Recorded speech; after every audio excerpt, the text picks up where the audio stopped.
You know, there's such a thing as the moral event horizon. Cross that even once and you're considered completely irredeemable, because it's usually by doing something that's utterly horrific. Keeping that in mind, today we discuss moments when supervillains went too far in movies.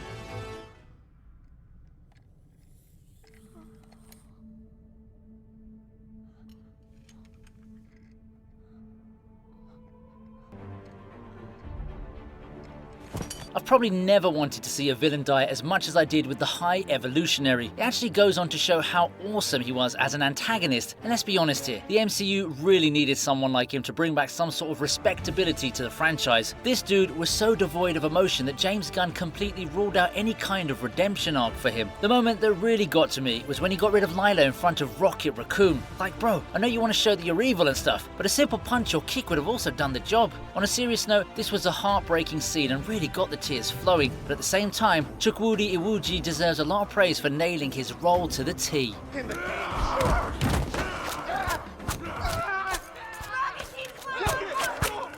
go! Rocket, please! Rocket!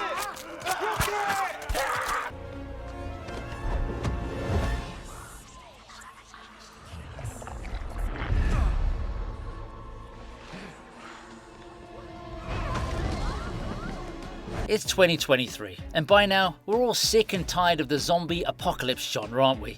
Stop it. Get some help. I mean, how many times are you gonna watch out for undead bodies trying to get a bite out of your booty?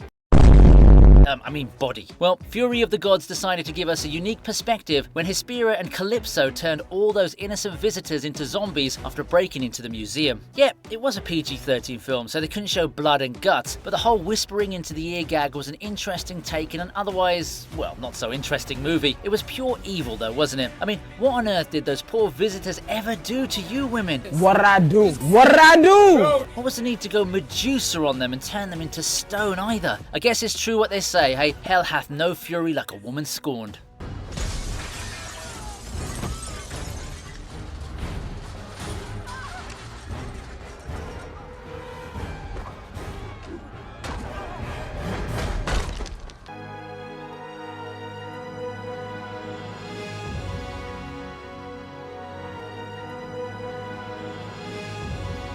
You know how much I love to talk about family, don't you? Family, family, family.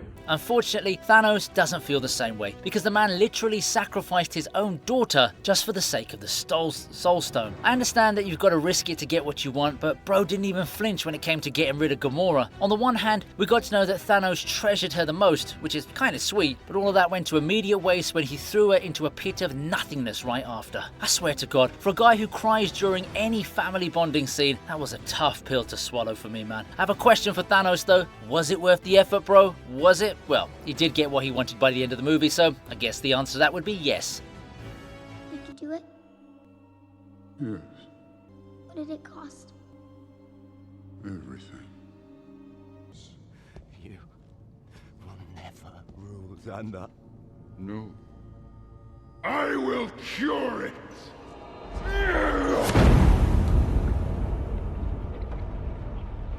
You know, as much as I hated Ronan as a villain, I can't deny the fact that he was an overpowered badass, capable of rivaling even the strongest of the Avengers. The first volume of Guardians of the Galaxy gave us a lot to laugh about, but in between those smiles and cheers were sneakily crafted moments that were absolutely dreadful. I mean, just look at the very first scene we get to see Ronan in action. Bro mercilessly cracks open a skull just to prove some point about his superiority. Of course, we don't get to see much graphic detail, but the implications are more than enough to suggest that Ronan tends to lean towards overkill. Like, why on earth would you use such a large hammer in the first place? He could actually learn a thing or two from Thor. Bro had Stormbreaker at his disposal, but still couldn't get over Mjolnir. Come to Daddy. Hey, there you are.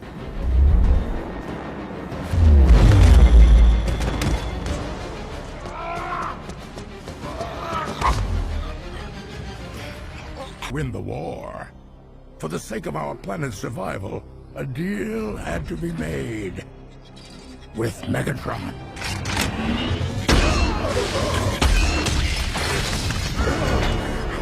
Look, I did somewhat see this coming in the movie, but I never expected Sentinel Prime to be so brutal, especially with his own Autobots. I mean, poor Ironhide had just put in so much effort into getting rid of those Decepticon monsters, and he gets rewarded with a series of laser blasts to end his life.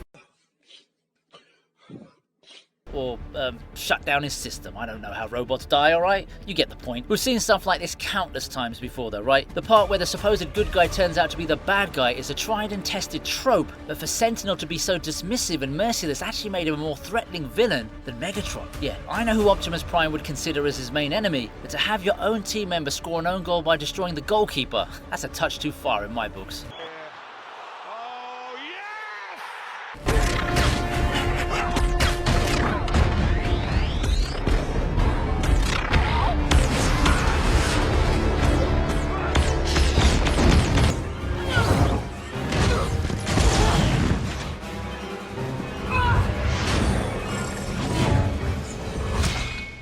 There's a lot of reasons not to like Wanda in the Multiverse of Madness, and no, that's not some kind of clever pun insinuating the bait and switch with Doctor Strange. On second thought, I should actually take some praise for that, but I'm going off topic now. There's no doubt that the writers took a lot of creative freedom when it came to powering up Wanda for this movie, but what really took me by surprise was the way in which she performed such a lethal execution of the Illuminati. Yeah, sure, she'd obviously shifted to the dark side, but come on, at least show some respect to the people you're ending. The disrespect on display was crazy, especially with the way Wanda snapped Professor X to an early grave. Even Andrew Garfield's Spider-Man would have found that excessive. Okay, maybe Reed Richards deserved to be punished for his stupid mistake, but even then, Wanda really could have toned down that mass assassination.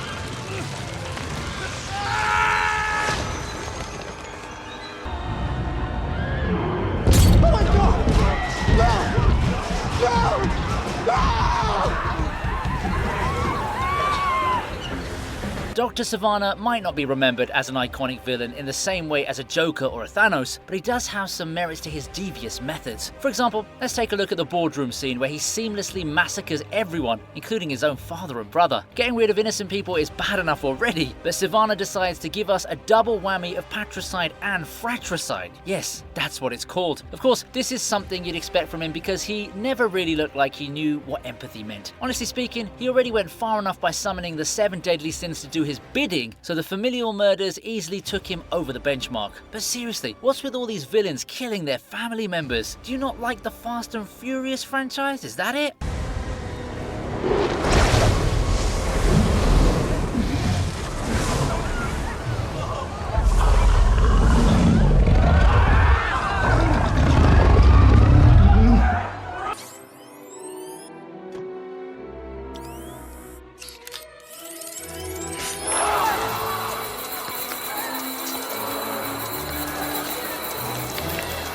I'm actually surprised to see the God of Mischief here. He's pretty much a hero now considering the way he's being portrayed in the MCU. However, the creators clearly wanted to take him in a different direction early on in the franchise, and they did try their level best, especially in the first Avengers movie. It wasn't just about making Hawkeye his personal mind slave, which sounds bad enough as it is, but I particularly want to call back to the scene where he rips a freaking eye out of a dude's socket and enjoys it, like some sick freak straight out of the Saw or Hostel franchises. Yes, very sad. Anyway. Like, come on man, chill bro. I know you want to play the part, but you could have simply just scanned his retina and Hawkeye would have been able to do the job. Tom Hiddleston wasn't even dating Taylor Swift at this time, so I really don't know what would have triggered him so much.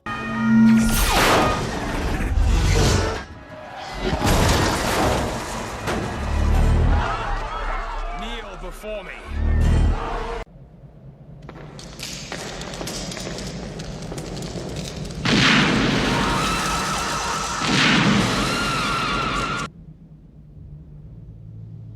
Tell me, kid, you ever danced with the devil by the pale moonlight?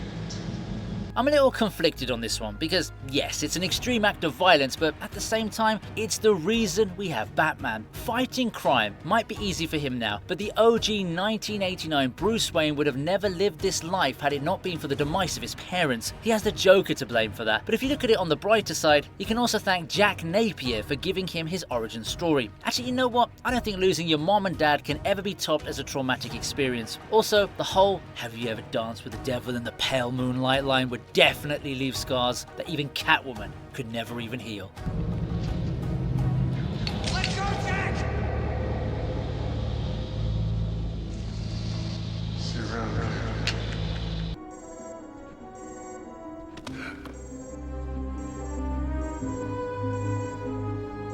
Okay, so I had no freaking idea that one of my favourite childhood movies was such a dark story. Yep, we all love The Incredibles for being amongst the best animated films of all time. Let me tell you that it hits a lot different after watching it as an adult. Do you remember the scene where Mr. Incredible takes a look at all the supers killed by Syndrome through his droids? Yeah, I mean, that's dark AF, and I still can't get over the fact that I casually brushed aside this moment when I was a kid. Syndrome's actions here are completely unforgivable. But just think about this for a moment. Mr. Incredible lost so many of his friends and colleagues simply because he said no to a wannabe sidekick. Can you even imagine how heavy that must feel for someone who'll have to live with that guilt for the rest of his life? See, this is why they use his face in that traumatized meme.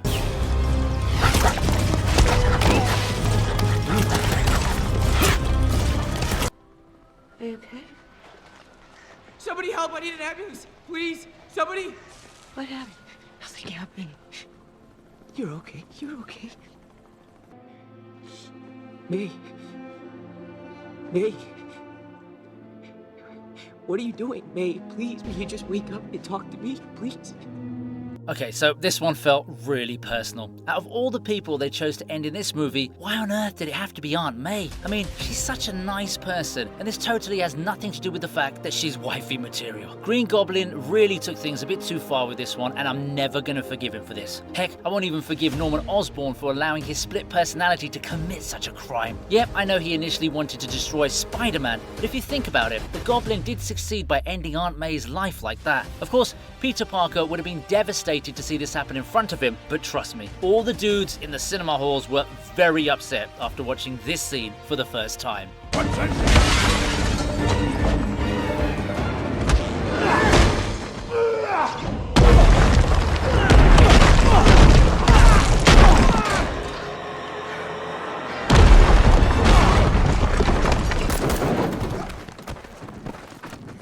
Drop it! Or your little Bonnie and Clyde routine ends today. Put your gun down now! I'm sorry. Sorry, Eric. It's gonna be okay. When it comes to toxic lover boys in the industry, you'd normally look at someone like Drake or The Weeknd, but the MCU found its own version of an evil starboy in Killmonger. You remember the moment where Ulysses Claw holds his girlfriend hostage, right? Now, in any normal situation, you'd probably at least negotiate a bit with the dude who's about to blow your girl's brains out. However, Killmonger just went ahead and did the deed with a shot as cold as a Mr. Freeze joke. Fine. I'll do it myself. I'm serious, what was the need to do that, bro? You could have easily just gone for Claw instead and risked a minor injury to your partner. I swear sometimes these villains go overboard simply to show how intense they are.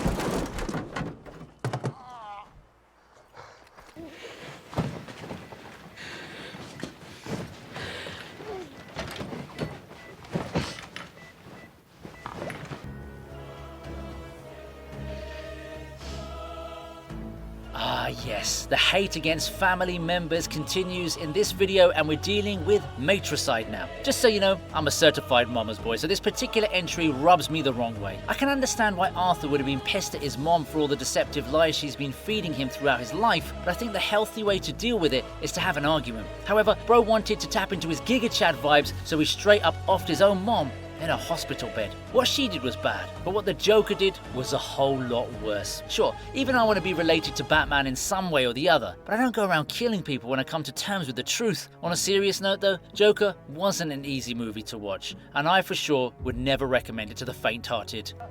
He's always been such a happy little boy.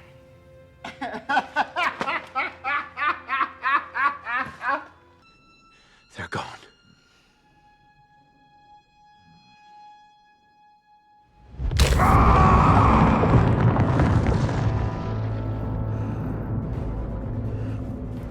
This one came out of nowhere and still had me shook even after the movie ended. Into the Spider-Verse was the kind of animated film the world desperately needed to see because honestly speaking, we were getting sick of all the Disney stuff. It was perfect.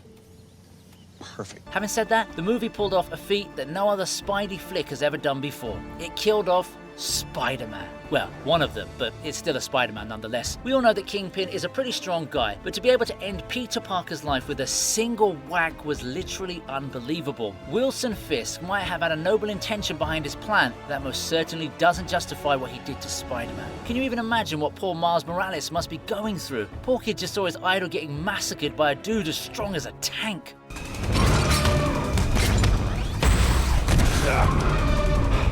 I am so tired. Are you mad at me? I feel like you're mad at me.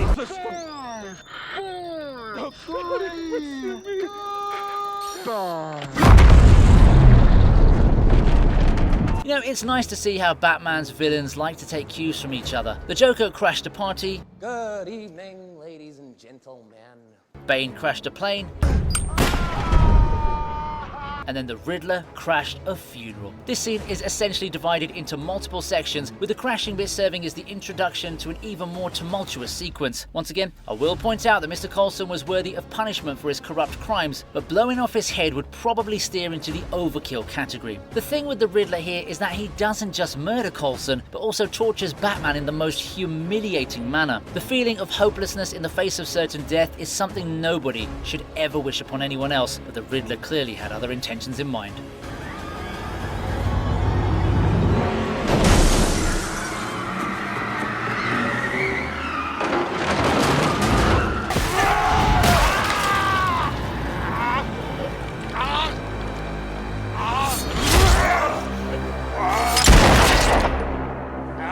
I just had to kick off my top 10 with a Wolverine entry, although this one really isn't in his favour. Having your butt kicked by your own clone is never a good feeling, especially when your healing powers are barely even active after years and years of being a grade A badass. That's exactly what happens here with Logan as he takes on the X-24 clone to save X-23 and all those mutant kids. Usually it's the Wolverine who goes all out and needs to be begged for mercy, but in this case we're the ones praying for him to survive this matchup. We all know how it ends. It's pretty emotional, but even the way in which X-24 slammed slogan to that branch was excessive. Yeah, I know it's ironic commenting on violence in a Wolverine film, but what can I say? I love the man.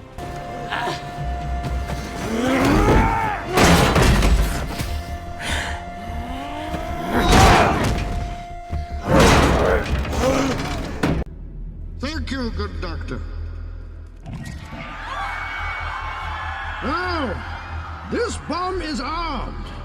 This bomb is mobile. If The Dark Knight Rises ended with Batman defeating Bane and saving Gotham from the bomb, it would have been one of the best sequels ever made, and I'm sure you'd agree. However, I don't want to complain too much about that extended ending, so I'll just focus on Bane snapping the neck of the only doctor capable of disarming the bomb he planted. Look, I get it. You've got a stadium full of people watching you explain your evil plan, so you do want to put on a show, but did you really need to commit murder in front of a live audience just for the sake of showmanship? Spare a thought for that poor doctor. Bro got killed simply because he was the smartest man in the room. See, this is why I used to get low grades in school.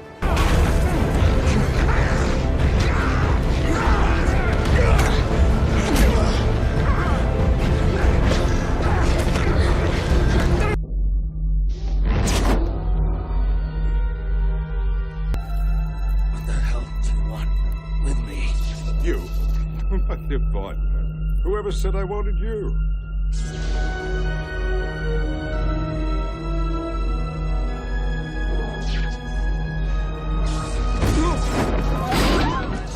For this one, we're turning back time all the way to 2000 for Magneto because, for starters, his evil plan to mutate all the humans of the world alone was enough to go beyond the basic villain arc. Kidnapping Rogue was a bit of an exaggerated attempt in itself, especially with the way he treated Wolverine. On top of that, the eventual plan to sacrifice her for the sake of his own selfish needs was the icing on the cake. Well, at least for the dudes supporting the bad guys. The way Eric behaved in this film made it feel as if he was waking up each day and choosing violence every single time. Bro didn't even hesitate before throwing Rogue into the firing line. And if it weren't for the X-Men foiling his plan, this entry could have easily broken into my top 5.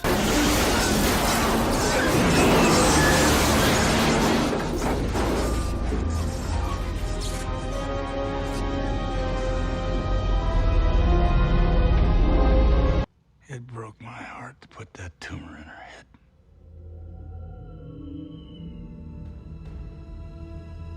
What? No, all right. I know that sounds bad. If there was ever a villain whose name suited his personality, it would have to be Ego, the living planet. Bro might be a celestial, but he's still petty AF, because who in their right mind would implant a tumor into their lover's head? And what was the reason? Because he was afraid that he'd fall in love with her and actually settle down instead of making a fake universe? I swear to God, Ego not only gave Star-Lord a lifetime of sadness and trauma, but also wronged a woman whose only crime was falling in love with him. How can someone be so narcissistic and apathetic to the feeling of others? The real crime, however, was crushing Star-Lord's Walkman. That was definitely taking it a bit too far. Come now, Peter. I know this isn't what you want. What kind of father would I be to let you make this choice? Have you ever had to talk to the person you love most? Tell them it's gonna be all right when you know it's not? Well, you're about to know what that feels like, Gordon. I'm starting to sense a pattern here between excessively violent scenes and dudes with inflated egos. Take Two-Face, for example. Bro was willing to end a whole family just to prove his own point on justice. From a plot perspective, it was a great way to show how the so-called White Knight of Gotham had fallen. More importantly, we get to see the kind of thoughts that Harvey Dent was hiding inside his mind all this time. He sure wasn't kidding when he said, "You either die a hero, or you live long enough to see yourself become the villain." You either die a hero, or you live long enough to see yourself become the villain. It's hard to believe that a man who was once so noble and perfect suddenly turned into this monster who didn't have any regard for an innocent child. You first.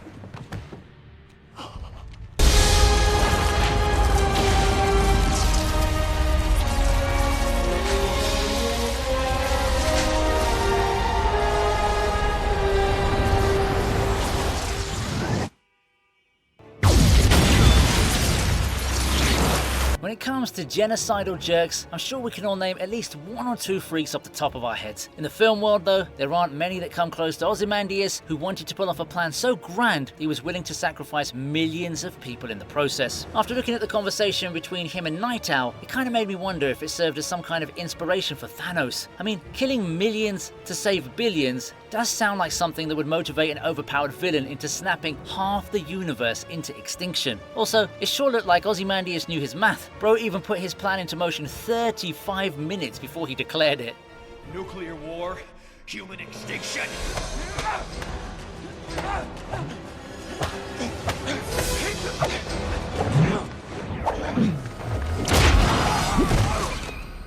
Of course, my moral safeguards gave me pause as a necessary sacrifice. Wakanda is proud to extend his hand in peace. Everybody get down!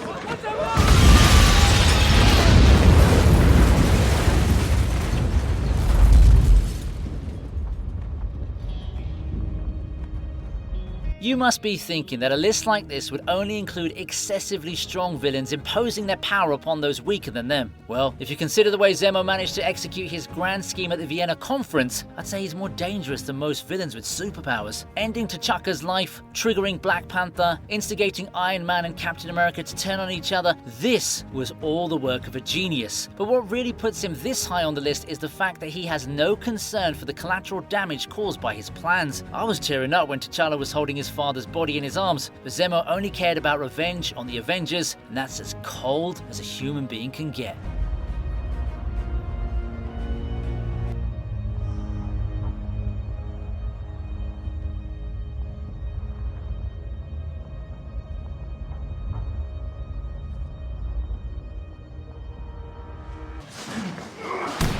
Where are they?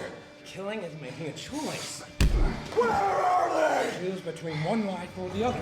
I really love the interrogation scene between Batman and the Joker in The Dark Knight. It's got to be one of the most iconic sequences in any DC movie ever made. The mind games and power dynamics elevated the moment to a whole other level. But what was particularly nasty was the fact that the Joker was toying with Batman's intentions by presenting him with a choice: Rachel or Harvey. Look, I know he's got to be neutral and all, but when a giga-chad like Bruce Wayne is made to choose between his lover and her lover, he's obviously gonna choose the former. Well, we all know how that turned out, and it's exactly why this scene lands in my top 3.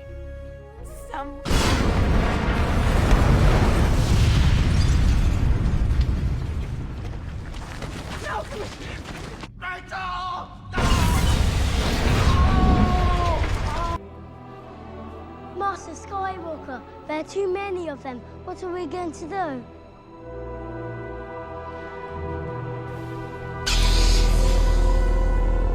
Oh my god, I don't even know how to explain this one. How can someone who was once so innocent and naive turn into a dude who literally ends children? Honestly speaking, I'm glad they didn't show the actual massacre, because I wouldn't have been able to recover from that. What particularly broke my heart was that the younglings were in hiding before Anakin skywalked into the room. That was a good one, wasn't it? But on a serious note, okay, those kids trusted you, man. How could you do that to them? His character arc was basically be a kid, teach a kid, kill kids, have kids, and die for his kids. So if something as brutal as this is at number 2, then what on earth could be occupying the top spot?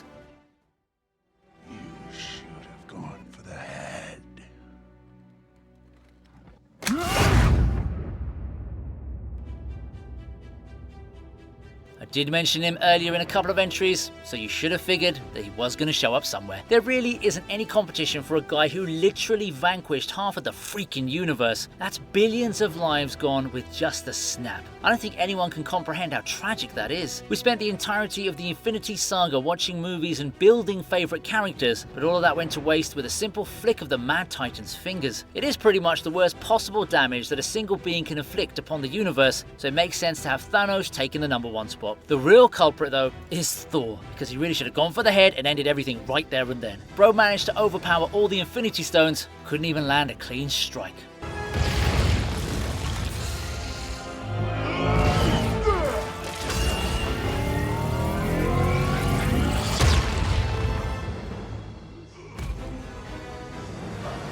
Hope you liked the video, please subscribe to the TV Regent, and here's another video that I know you're going to enjoy.